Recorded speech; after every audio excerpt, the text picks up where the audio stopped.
আসসালামু আলাইকুম ভিউয়ার্স, আশা করি সকলেই ভালো আছেন। আজকে আমরা জানব টেক্সটাইলের ইঞ্জিনিয়ারের বেতন সম্বন্ধে। একজন ইঞ্জিনিয়ারের বেতন কত হতে পারে টেক্সটাইলে? টেক্সটাইল ইঞ্জিনিয়ার মূলত দুই প্রকারের।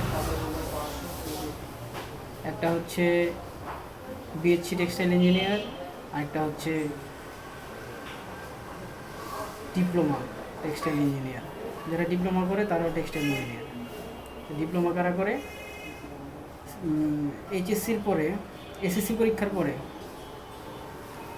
যারা 4 বছরের কোর্স ডিপ্লোমা ইঞ্জিনিয়ারিং করে, এইচএসসি পরীক্ষার পরে 4 বছরের কোর্স যারা করে ডিপ্লোমা ইঞ্জিনিয়ারিং এর উপরে, তারা ডিপ্লোমা ইঞ্জিনিয়ার। এবং এইচএসসি অবশ্যই এইচএসসির পরে 4 বছরের যে কোর্স আছে বিএসসি ইঞ্জিনিয়ারিংয়ের উপরে, তারা হচ্ছে বিএসসি ইঞ্জিনিয়ার। বিএসসি ইঞ্জিনিয়ার এবং ডিপ্লোমা ইঞ্জিনিয়ারের ভিতরে কিছু পার্থক্য অবশ্যই আছে।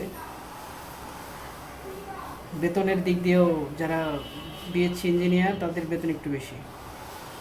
আচ্ছা, বেতন জানার আগে আমরা টেক্সটাইলিংয়ের যে পরিধি, এটা সম্বন্ধে জানব। দেশে প্রায় ছোটো বড়ো মিলিয়ে 10 লক্ষেরও বেশি টেক্সটাইল আছে, এবং বাংলাদেশের প্রায় 85% বৈদেশিক মুদ্রা অর্জিত হয় টেক্সটাইল দিয়ে, টেক্সটাইল সেক্টরে। আচ্ছা, ডিপ্লোমা ইঞ্জিনিয়ারের যারা ফ্রেশ আছে, একদম ফ্রেশ, তাদের বেতন 10 থেকে 12,000 টাকা। বিএসসি আছে তাদের 15 থেকে 20,000 টাকার ভিতরে। অবশ্য এই জন্য মন খারাপ করার কিছু নেই, আস্তে আস্তে অবশ্যই বেতন বাড়বে যদি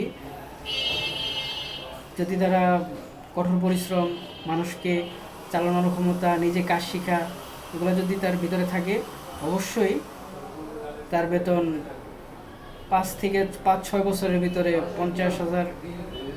যারা ডিপ্লোমা ইঞ্জিনিয়ার আছে তাদের 45 থেকে 50, এবং যারা বিএসসি ইঞ্জিনিয়ার আছে তাদের বেতন 50 থেকে 55-এর ভিতরে চলে যাবে ইনশাআল্লাহ। আর ডিপ্লোমা এবং বিএসসি করার পরে কি কি চাকরি পেতে পারে এই সম্বন্ধে ছোট্ট একটু ধারণা দিই।